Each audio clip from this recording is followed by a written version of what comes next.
ঈদ মানে আনন্দ, ঈদ মানে খুশি। যদি এটা স্পেশালি কোরবানির ঈদ হয় তাহলে তো আরো বেশি কিছু। কারণ এটি শুধুমাত্র একটি ধর্মীয় উৎসব নয়, এটি মানুষের ভালোবাসা, ত্যাগ, আনন্দ, দায়িত্ব, সহমর্মিতা আর পরিবারকে ঘিরে তৈরি হওয়া এক বিশাল অনুভূতির নাম। এই ঈদে যেমন থাকে আনন্দ, তেমনি থাকে ব্যস্ততা, কষ্ট, সংগ্রাম, প্রতারণা আর মানুষের পাশে দাঁড়ানোর গল্প। আজকের গল্পে থাকবে কর্মজীবী মানুষের ছুটি, মার্কেটের ভিড়, বাড়ি ফেরার যুদ্ধ, ছিনতাই, পকেট মারার আতঙ্ক, গরু কেনার উত্তেজনা, ঈদের রাত, ঈদের সকাল, ঈদের নামাজ, কোলাকুলি, কুরবানি, মাংস বিতরণ, দিন শেষে সকলের মুখে হাসি। আপনারা সকলেই চ্যানেলটি লাইক, কমেন্টস এবং সাবস্ক্রাইব করে পাশে থাকবেন। ভিডিওটি শেষ পর্যন্ত দেখবেন।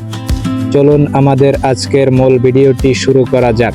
ভিডিওর শুরুতেই ঈদের ছুটির অপেক্ষা। বছরের অন্য সময়ের তুলনায় কোরবানির ঈদের আগে মানুষের ব্যস্ততা তুলনামূলক কয়েক গুণ বেড়ে যায়। অফিসের কাজ বাড়ে, আদালতে ফাইল জমা হয়, দোকানের বিক্রি দ্বিগুণ বেড়ে যায়। কিন্তু সবার মনে একটাই চিন্তা থাকে, কবে ছুটি হবে। কেউ হিসাব করে বাসের টিকিট কেনার জন্য, কেউ ট্রেনের সিট, আবার কেউ পরিবারের জন্য কেনাকাটার তালিকা তৈরিতে ব্যস্ত। অথচ শহরের মানুষ তখন আর শহরে মন রাখতে পারে না। তাদের মন চলে আসে গ্রামের বাড়িতে, শৈশবের সেই উঠোনে। ঈদ যত কাছে আসে মানুষের মুখে তত হাসি বাড়তে থাকে। এইবার চলুন মার্কেট থেকে ঘুরে আসি। ঈদের আগের বাজার যেন এক আলাদা পৃথিবী। চারদিকে মানুষের ভিড়, দোকানে দোকানে অফার, রাস্তায় যানজট, হকারদের ডাকাডাকি, কেউ জামা, কেউ জুতা, কেউ বাচ্চাদের খেলনা, আরো কত কি কেনার চেষ্টা। আবার কেউ বা শাড়ি, চুড়ি এবং কসমেটিক্স নিয়ে ব্যস্ত। ওইদিকে বাবারা হয়তো নিজের জন্য কিছু কিনছে না, কিন্তু সন্তানের মুখের হাসির জন্য শেষ টাকাটাও খরচ করে দিচ্ছে।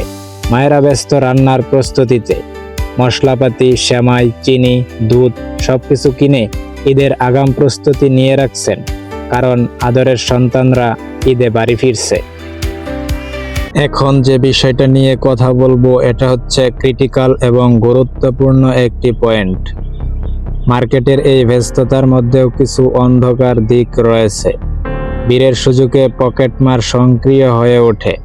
কেউ টাকা হারায়, কেউ মোবাইল, কেউ প্রতারণার শিকার হয়, কেউ নকল টাকা ধরিয়ে দেয়, কেউ বেশি দাম রাখে, কেউ ভুয়া কুরবানির পশুর কথা বলে মানুষকে ঠকায়।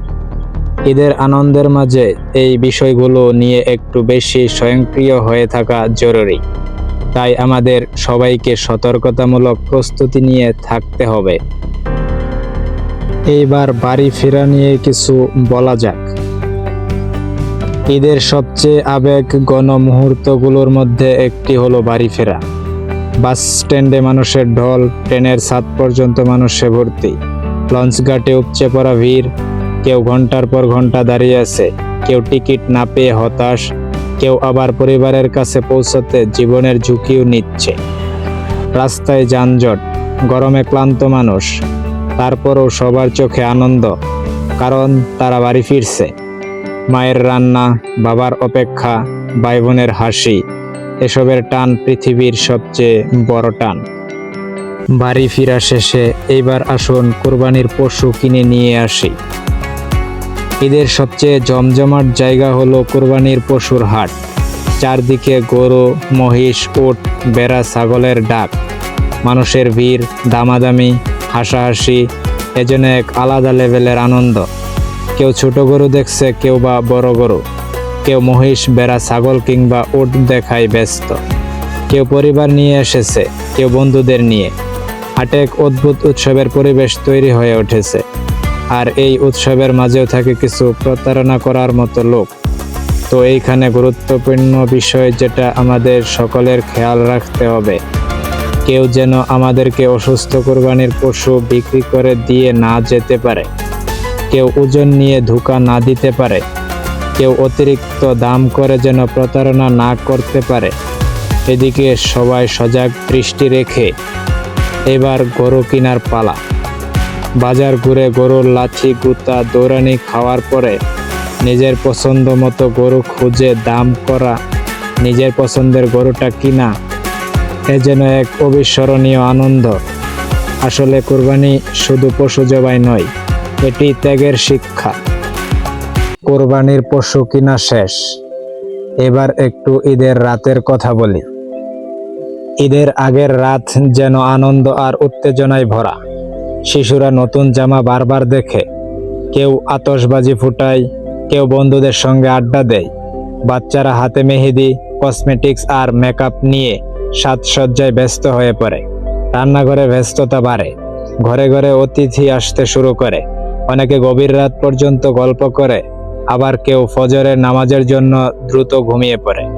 পুরো পরিবেশে তখন এক অন্যরকম শান্তি আর আনন্দ কাজ করে। তখন মনে হয় এ জীবনটাই আসলে সত্যিকারের ভালো ও সুখময় জীবন। রাত শেষে এইবার একটু সকালের কথা বলি। ভোরের আলো ফুটতেই চারদিকে ঈদের আমেজ। মানুষ ঘুম থেকে উঠে গোসল করে, নতুন জামা কাপড় পরে, সুগন্ধি ব্যবহার করে, বিভিন্ন রকম সাজসজ্জায় মেতে ওঠে। চারদিকে তাকালে মনে হয় আজ যেন সব দুঃখ ভুলে থাকার দিন। মসজিদে মসজিদে ফজরের জামাত, সকল মানুষ একসাথে দাঁড়িয়ে প্রার্থনা, আর ধনী গরিব ছোট বড় সবাই এক কাতারে দাঁড়িয়ে নামাজ আদায় করা। এই দৃশ্য মানুষকে শেখায় মানুষে মানুষে কোনো ভেদাভেদ নেই। সকাল শেষে এইবার ঈদে যাওয়ার পালা। ঈদের নামাজ পড়তে যাওয়ার সময় গ্রামের রাস্তা, শহরের অলিগলি সব জায়গায় ভরে যায় মানুষের পদচারণায়। শিশুরা খুশিতে দৌড়ায়, বয়স্করা ধীরে ধীরে ঈদগাহের দিকে এগিয়ে যায়। তরুণরা বন্ধুদের সঙ্গে গল্প করতে করতে আনন্দের সাথে এগিয়ে যায় ঈদগাহের ময়দানে। ঈদগাহে পৌঁছে সবাই একসাথে নামাজ আদায় করার পর সবাই সবার সাথে কোলাকুলি করা, আর এই সময়টায় মনে হয় এক অদ্ভুত মায়ায় হারিয়ে যাচ্ছি সবাই। আমরা সকলেই একে অপরকে শুভেচ্ছা জানাই, ভুল বোঝাবুঝি ভুলে যাই, মন থেকে রাগ দূর করে দেই। এই মুহূর্তটাই ঈদের সবচেয়ে সুন্দর শিক্ষাগুলোর মধ্যে একটি। ঈদের নামাজ শেষে এবার বাড়ি এসে কোরবানির পালা। নামাজ শেষে সবাই বাড়ি ফিরে আসার সাথে সাথেই শুরু হয় কোরবানির প্রস্তুতি। কেউ কোরবানির পশু ধরে ধরে নিয়ে আসছে, কেউ পানি আনছে, কেউ ছুরিতে ধার দিয়ে ছুরি প্রস্তুত করছে। চারদিকে বিশাল ব্যস্ততা, কিন্তু এই ব্যস্ততার মাঝেও থাকে এক ধরনের অনুভূতি, ত্যাগের অনুভূতি। আমরা মনে করি নিজের প্রিয় জিনিস ত্যাগ করার মধ্যে দিয়েই আল্লাহর সন্তুষ্টি এবং সত্যিকারের মানবতা প্রকাশ পায়। আসলে এইটাই কুরবানি। এইবার কুরবানির পশু জবাইয়ের পালা। কুরবানির পশু জবাইয়ের পর শুরু হয় মাংস কাটার কাজ। আমরা পরিবারের সবাই তখন একসাথে কাজ করি। কেউ মাংস ভাগ করি, কেউ মাংস প্যাকেট করায় ব্যস্ত হয়ে পড়ি, কেউ বা আবার গরিব দুঃখী মানুষের বাড়িতে মাংস পৌঁছে দেওয়ার জন্য তাড়াহুড়ো করি। সবচেয়ে সুন্দর দৃশ্য হলো যখন দরিদ্র মানুষগুলো মাংস পেয়ে মন খুলে হাসে। এর থেকে সুন্দর দৃশ্য আর কি কিছু হতে পারে আমার জানা নেই। কেউ হয়তো সারা বছর মাংস খেতে পারে না, কিন্তু ঈদের দিনে সেও আনন্দে অংশ নিতে পারে। এই ভাগাভাগির মধ্যেই ঈদের আসল সৌন্দর্য ও শিক্ষা ভেসে ওঠে। তাই তো কোরবানির ঈদ বুকের নয়, ত্যাগের। কোরবানির কাজ শেষ হওয়ার পরে ঈদের দিনের আনন্দের পালা। দুপুরের পর থেকেই শুরু হয় অতিথি আসা যাওয়া। ঘরে ঘরে রান্নার ঘ্রাণ, বাচ্চাদের হইচই, পরিবারের সবার মুখের হাসি। কেউ আত্মীয়ের বাড়ি যাচ্ছে, কেউ বন্ধুদের সঙ্গে দেখা করছে। অনেকে পুরনো স্মৃতি মনে করছে, কেউ হারিয়ে যাওয়া মানুষের কথা ভেবে আবেগপ্রবণ হয়ে পড়ছে। ঈদ শুধু আনন্দই দেয় না, এটি মানুষকে স্মৃতির কাছেও ফিরিয়ে নিয়ে যায়। এইবার আসুন গল্পের সমাপ্তির দিকে ফিরে যাওয়া যাক। দিন শেষে যখন সন্ধ্যা নামে, চারদিক একটু শান্ত হয়ে আসে, কিন্তু মানুষের মনে থেকে যায় এক ধরনের প্রশান্তি। কোরবানির ঈদ মানুষকে শেখায় ত্যাগ করতে, ভাগাভাগি করতে, মানুষকে ভালোবাসতে এবং একসাথে বাঁচতে। এই উৎসব শুধু কোনো এক শ্রেণীর মানুষের নয়, এটি মানবতার উৎসব, যেখানে আনন্দ আছে, ভালোবাসা আছে, সহমর্মিতা আছে, আর আছে মানুষের পাশে দাঁড়ানোর শিক্ষা। আর তাই প্রতি বছর কোরবানির ঈদ আসে মানুষকে সুন্দর করে এক হওয়ার বার্তা দিয়ে। তো সবাইকে জানাই ঈদ মোবারক।